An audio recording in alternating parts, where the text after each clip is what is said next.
What's good, everybody? Live from the Good News radio station in Los Angeles.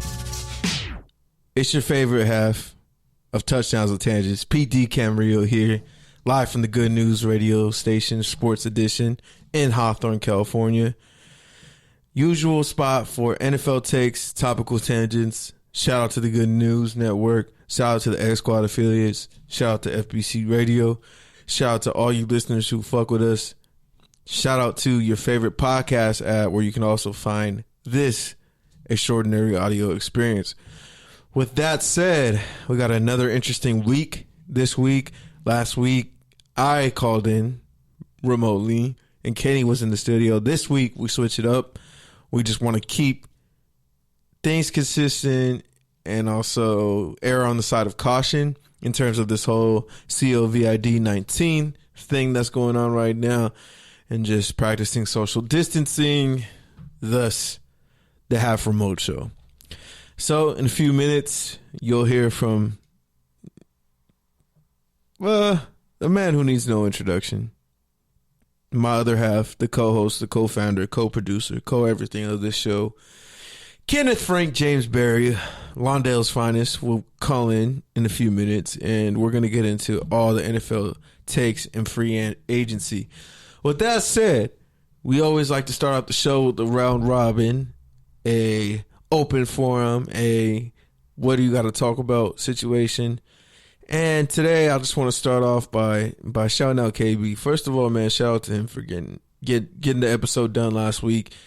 I know for me it was an especially crazy episode when I walk into a liquor store in mid-episode and, you know, I see an old high school teammate knock somebody out, which was pretty funny, but yeah, that just pretty much is a microcosm of last week's episode. Hopefully this week will be a little bit more on the script, but either way, I just think it's funny because my boy KB texted me at 11:35. Are you on live? Are you live yet, bro? Do you not know where this podcast is? Could you not check the app? You couldn't check the website? Come on, bro. Nah. But all jokes aside, I give Kenny shit every week for being late.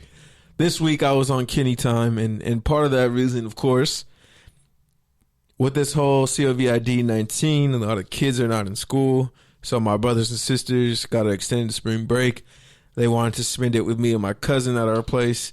We're roommates.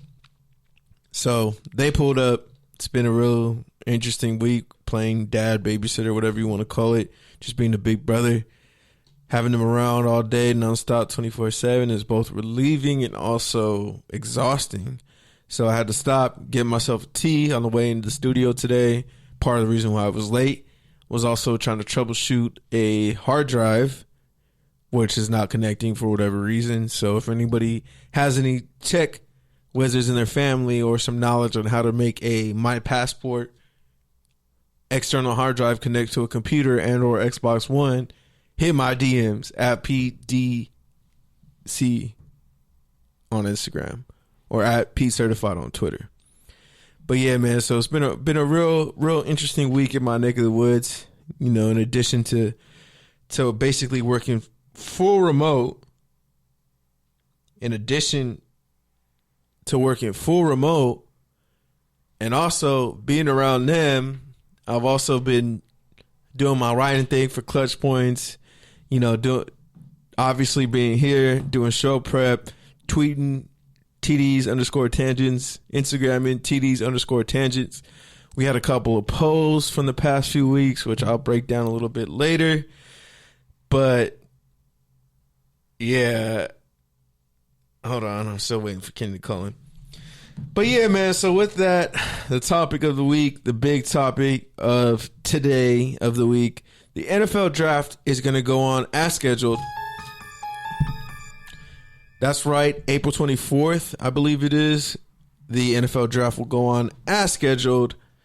Of course, all the sort of public outreach events they were planning on doing, those have already been canceled, but there were rumors over the past week or so that the NFL draft was going to be postponed. It was going to be a new 7-day format. It was going to be a new 3-day format. Like nobody knew what was going on with the draft because everybody else, all the other professional sports leagues, I mean, even MLB, which hadn't officially started yet, was just still an exhibition and preseason play, pushed their season back.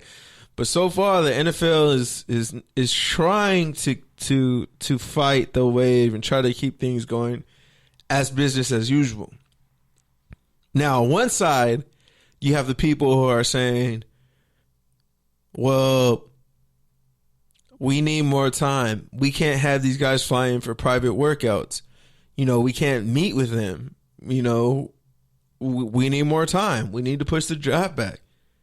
On the other hand, there's people, and I saw this from Tony Kornheiser, one of my goats, shout out to him, who basically said they have 3 years of tape. Like, what do you need one more workout of them running around in shorts before the draft? Like, do you really need that? Is that something that's really going to be a deal breaker? And sometimes it can be. Sometimes people do earn themselves plenty of money during that one pro day. Shout out to Jamarcus Russell. But above all else, in a workout setting like that, the biggest thing that you want to do, you just want to verify what you already know. Like, you want to look into their medical records. You want to get to know them. You want to see if that's somebody that you can see yourself working with and being the face of your franchise. And you just want to see if there's any red flags in terms of agility, in terms of speed, anything that they might have or something that they don't have. That gives you all the more reason to go back to the tape. So essentially, these pro days, these personal workouts, I should say,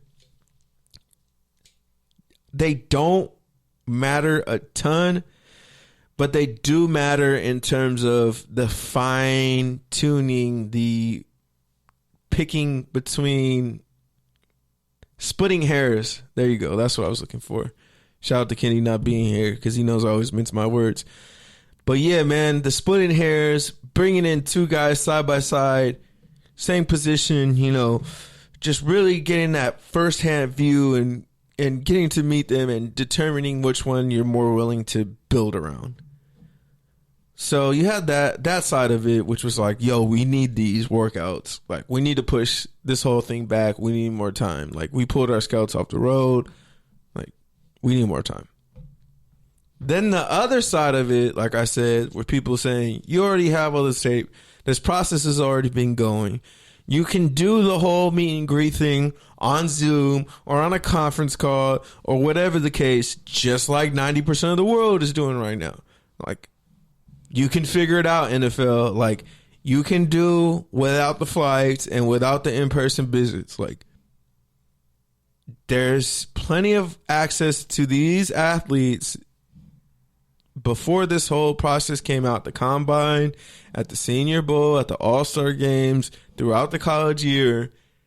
You don't need that one extra meeting. Like, that shouldn't be a deal breaker. That shouldn't be, oh, I can't go forward with the draft now because I didn't get to meet this dude in person. And I mean, frankly, teams like the Raiders never even drafted players that they met with under Reggie McKenzie, at least not in the first round. So, like I said, how important are these meetings really? More importantly, and I think this is a side that I really kind of fall in, life is so fucking weird right now. Like, driving out in Los Angeles and it takes you 5 minutes to get down the street. Like, I'm not used to that. Nobody's used to that. Like, you're driving around at 8 o'clock and it feels like 2 a.m. because there's no cars on the road. Like, what is that? So, for me, a draft nerd or anybody else who's a football nerd, like, football being business as usual is like that one piece of our entire existence that could be somewhat normal. And so I think that's kind of where the owners went in, is they said, you know what, like, our fans need this. Our teams need this. If we want to act as though the new LA stadium is going to open on time, that everything's going to move forward as normal, we need to keep it going now, because once we start moving things back, then everything else is going to get thrown off and there's going to be all sorts of uncertainty from our fans. and from our teams and from our players. And that's not something that we need, considering we just settled this CBA disagreement. I don't know what you want to call it. This CBA negotiation just finally got settled. We have 10 years of labor peace. Like, let's keep that momentum going. Let's keep the draft going. Let's keep things as normal as we possibly can, because that's what our fans and our community really needs. And I'm with it. And they could have easily, and I don't know if you guys would have been down for this. I don't even know if I would have been down for it. But there was rumors of it, stretching out the draft a whole entire week, having one round every single day, which, you know, would have been cool. But like I said, you want to keep things normal. And I'm glad that the NFL realized that, and that as much as they could have stretched that dollar and taken in those additional ad revenues and figured out a way to make it work, they decided, you know what? Let's just try to keep it as simple as possible. Now, some of the other solutions to the NFL draft that have been mentioned before, because it was happening in Vegas, it was initially planned to do all these kind of crazy, extravagant things, make a real spectacle out of it all across the strip, you know, have the players boat across the ship. But now they're looking more into making it more of a video event. I know there was even talks about making it kind of a studio show, somewhat. In my head, I'm thinking kind of like the NBA draft lottery. I don't know, but just a real close-knit event. But the thing is, like, the COVID-19 epidemic, at first it was like, you know what, healthy people, you guys ain't got to worry.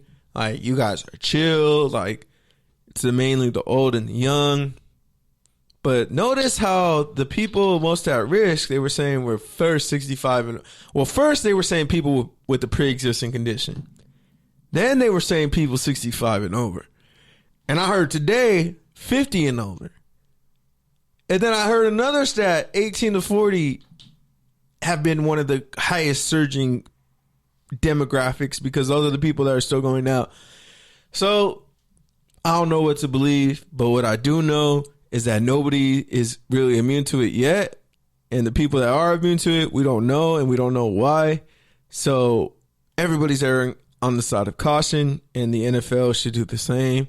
I know they've said beyond just social distancing and keeping, you know, I think, 6 feet between each other or 6 inches between each other? I don't even know.